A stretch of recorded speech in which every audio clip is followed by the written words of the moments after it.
Состојбата на пазарот на трудот во Северна Македонија се подобрува. Државниот завод за статистика во првото тримесечје на 2019 година пријави цифра на невработеност од 17,8%, што е помалку во споредба со претходниот квартал, кога имало невработеност од 19,4%. Ова е економистот од Светска банка Цезар Канчо, еден од авторите на минатогодишната публикација за економијата во Северна Македонија, постигнување посветла иднина за сите. Меѓу работоспособното население во Македонија, меѓу возрастните, само еден од секои двајца возрастни моментално е вработен. Тоа е мала бројка. Тоа значи дека тие мора да издржуваат многу луѓе во државата. Светска банка излезе со серија препораки, но меѓу главните заклучоци е дека сите засегнати страни треба заеднички да работат на постигнување на целта. Кај компаниите во државата има различен степен на продуктивност, заради што се препорачува релоцирање на ресурсите во попродуктивни активности, вели Канчо.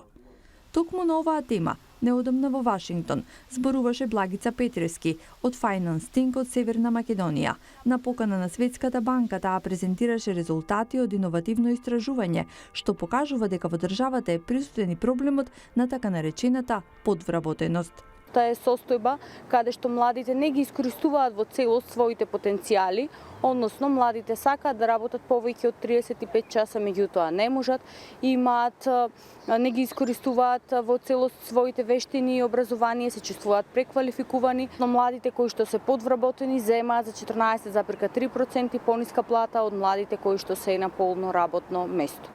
Миграцијата е голем проблем за Западниот Балкан, вели економистот Цезар Канчо. На пример, еден млад човек во Македонија имаме статистики дека му се потребни во просек 2,5 години по завршувањето на образованието да најде стабилна работа. Тоа е долг период, долго чекање кое обесхрабрува, поттикнува на барање можности надвор.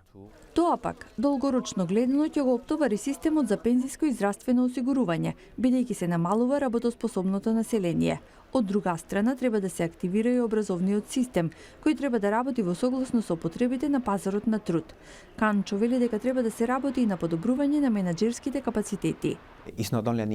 Важни се и вештините на менаџерите во земјата, не само на работниците. Главно според него е да се создадат повеќе можности за вработување и можности за стекнување вештини кои ги бара пазарот на трудот.